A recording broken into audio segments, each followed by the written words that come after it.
ముందుగా ప్రభు నామంలో మీ అందరికీ వందనాలు చెల్లించుకుంటున్నానండి. ప్రార్థన చేసుకుందాం. మహాపరిశుద్ధుడు, ప్రేమ గల ప్రియపల్లోకి తండ్రి, కొందనాలు సూత్రాలు చెల్లిసిన నేసియా, గడిచిన పునరుతాంచి దిన వరకు కాచి కాపాడినందుకు వందనాలు సూత్రాలు. తండ్రి, కుమార, పరిశుద్ధాత్మ దైవమా నీకే వందనాలు, స్తుతి స్తోత్రములైనా ఈ రాత్రి గల సమయంలో ప్రభ తండ్రి ఏసయ్యా, ఇటు రీతిగా నిన్ను స్తుతించడానికి, నిన్ను గణపరచడానికి, నిన్ను ఆరాధించడానికి మాకు ఇచ్చిన గొప్ప ధన్యత బట్టి నీకు వందనాలు సూత్రాలు.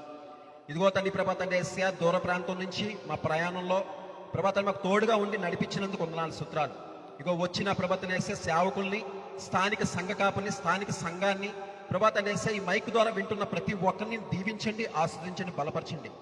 ఇగో సాక్ష్యం చెప్తుండగా ప్రభా తండ్రి ఏసయ్యా అది నా మాటగా కాకుండా నీ మాటగా చెప్పడానికి సాధించి నడిపించండి.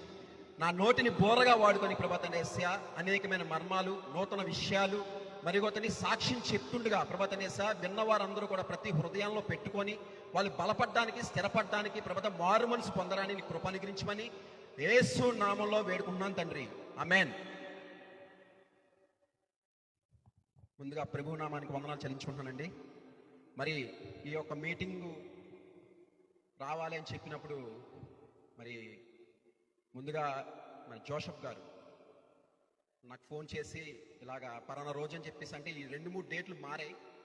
అయితే దేవుడు నా జీవితంలో చేసిన గొప్ప కార్యాలను బట్టి ఎందుకు పనికిరాని నన్ను ఒక పనికొచ్చే పాత్రగా, పెంట కుప్పలాంటి నా జీవితాన్ని మార్చిన నా దేవుడి కోసం నిలబడ్డదామని నిర్ణయించుకున్నప్పుడు, మరి లోకంలో ఉన్నప్పుడు వెనకాల ఎక్కడో ఉండేవాడిని.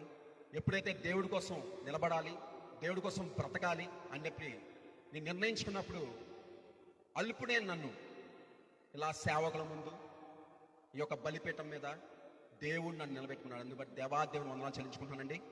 మరి చెప్పిన తర్వాత నేను ప్రార్థనలో కూర్చున్నాను. ప్రార్థన ప్రతిరోజు కూడా గత 15 రోజులు 20 రోజుల నుంచి కూడా నేను ప్రార్థనలో ఉన్నాను. ప్రార్థన చేస్తుండగా మరి అయ్యగారు స్థానిక సంఘ కాబట్టి మరి ప్రత్యేకంగా వందనాలు చెల్లించుకుంటున్నాను. అలాగే సంఘ బిడ్డలందరికీ, వచ్చిన సేవకులు కూడా మీరు ప్రత్యేకంగా వందనాలు చెల్లించుకుంటున్నానండి. అయితే నేను 2 డేస్ బ్యాక్ మాకు 40 డేస్ ఉపవాస కూడుకులు అవుతున్నాయి.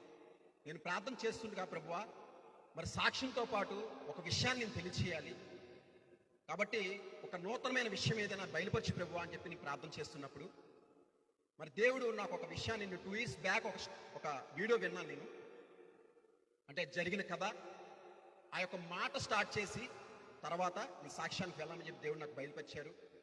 అలాగే ఇప్పుడు నేను ప్రార్థన చేస్తుండగా కూడా మరి ఒక మాట తెలియచేయమని దేవుడు నాకు బయలుపరిచారు. మరి నేను ప్రార్థన చేస్తున్నప్పుడు చెప్పిన మాట ఏంటంటే, లూకాసు వార్త 2వ అధ్యాయం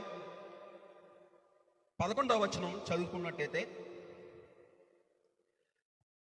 దావీదు పట్టణమందు నేడు రక్షకుడు మీ కొరకు పుట్టి ఉన్నాడు, ఈయనే ప్రభువే అయిన యేసుక్రీస్తు. అయితే దావీదు పట్టణమందు నేడు రక్షకుడు అంటే లోకాన్ని రక్షించేవాడు.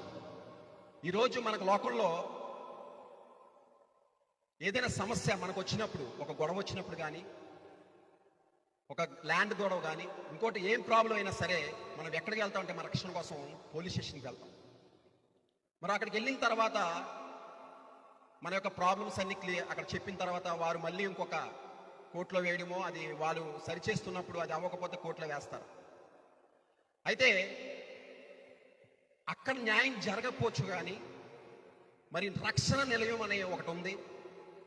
అదే దేవుని మందిరం, అదే చర్చ్. రక్షణ నిలయం అంటే అక్కడ న్యాయం జరగకపోవచ్చు కానీ ఇక్కడ న్యాయం జరుగుద్దండి. ఎందుకంటే ఒకవేళ ఈ మాట విన్న మీరు ఎవరైనా సరే, మీ సమస్య, నాకు ఈ సమస్య ఉంది, నాకు ఈ రోగంతో బాధపడుతున్నాను, లేకపోతే నా ల్యాండ్ పరిస్థితి వల్ల, లేకపోతే నా అప్పుల బాధ వల్ల, నాకు ఇంకొక పరిస్థితి వల్ల నేను బాధపడుతున్నాను అని చెప్పేసి ఒకవేళ ఎవరైనా సరే ఈ మాట విన్న మీరు ఉన్న ప్రదేశంలోనే ఈ మాట వింటే, ఇక్కడ రక్షణ నిలయం ఒకటి ఉంది. ఒక రక్షక భటుడు అంటే పాస్టర్ గారు, ఒక రక్షక భటుడు ఇక్కడ ఉన్నారు. మరి దేవుడికి ఒక పరిచారకుడుగా, ఒక సేవకుడుగా ఒక పని చేస్తున్నారు ఒక ఆయన ఉన్నారు. మరి ఆయన నా కోసం ప్రార్థన చేస్తారు.